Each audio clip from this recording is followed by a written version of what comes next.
There was a time when watching television meant something very specific. You sat down, you turned on the TV, and you watched whatever was on. If your favorite show started at 8 p.m., you needed to be there at 8 p.m. If you missed it, you missed it. And if you wanted to watch the next episode, you had to wait. Today, that sounds almost ridiculous. If your favorite show were only available at one specific time and missing it meant you might never see the episode, you'd probably wonder why anyone put up with that. But for most of television's history, it was completely normal. Then Netflix came along. And Netflix didn't just give us another place to watch television. It changed what we expected television to be. Because today when someone asks, "What are you watching?" they're usually not asking what's currently playing on TV. They're asking, "What are you watching on Netflix?" And that small difference says a lot about how much changed. For decades, television worked around a simple idea. The broadcaster decided when you watched. Your favorite show might be on Tuesday at 8, the news might be on at 6, a movie might start at 9. And if you wanted to watch, you had to organize your evening around it. There was no pause button, no rewinding, no choosing an episode, no watching an entire season in one night. The television schedule controlled you. Then technology started changing that. VHS recorders let people record programs, DVDs let people buy entire seasons, but these were still physical objects. If you wanted a movie or a series, you needed the disc. And then a company that had started by mailing DVDs to people's homes began asking a much bigger question. What if you didn't need a DVD at all? Netflix was founded in 1997 and its original business was simple. You wanted to watch a movie, Netflix mailed you the DVD, you watched it and then you sent it back, and another one would arrive. It sounds primitive compared with Netflix today, but at the time, it was revolutionary. You didn't necessarily have to drive to a video rental store, you could choose what you wanted from home. Netflix eventually introduced a subscription model, but DVDs still had a major problem. You had to wait for them. Netflix could make getting movies easier, but it couldn't make them instant. Not until the internet became fast enough to change everything. Netflix began offering streaming in 2007. At first, it wasn't the experience that we know today. There wasn't an endless library of original shows or a Netflix app on every television, but the basic idea was revolutionary. You could watch something without waiting for it to arrive. You didn't need a DVD, you didn't need to return anything, you just needed an internet connection, and that changed the relationship between you and the television.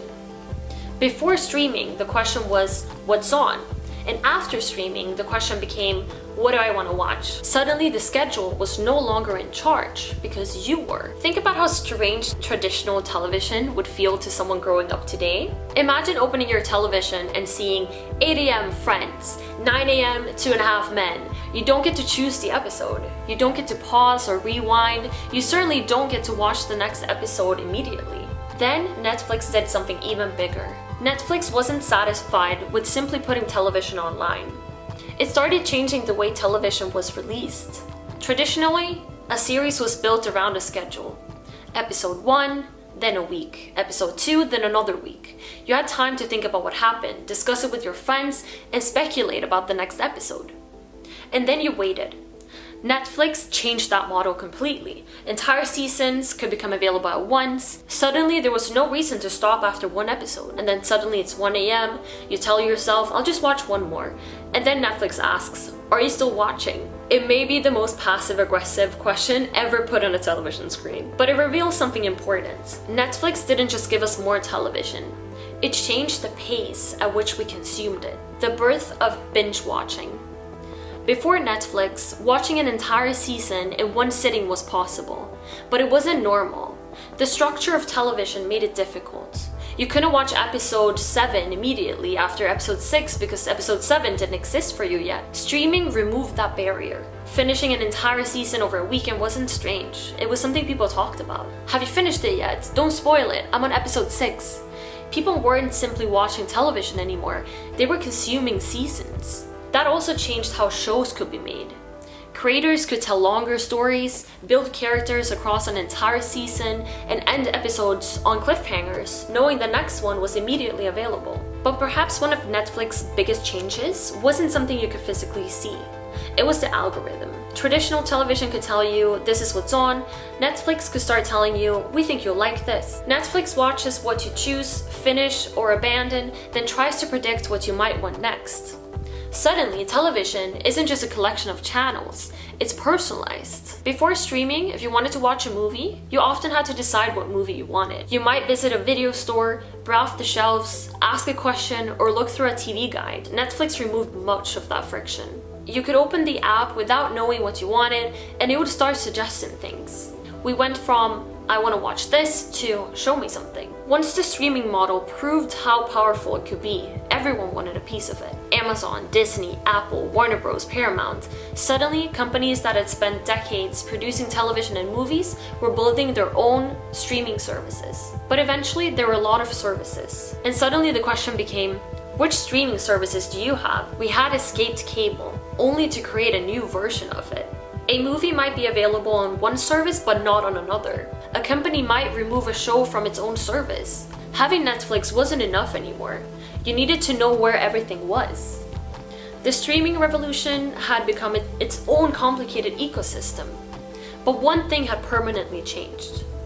We weren't going back to the old television schedule, because our expectations had changed. You expect to start a show whenever you want, you expect to pause it, you expect subtitles in multiple languages, to watch on different devices, expect recommendations, and perhaps most importantly, you expect the content to be waiting for you, not the other way around. TV used to ask, are you available at 8 p.m?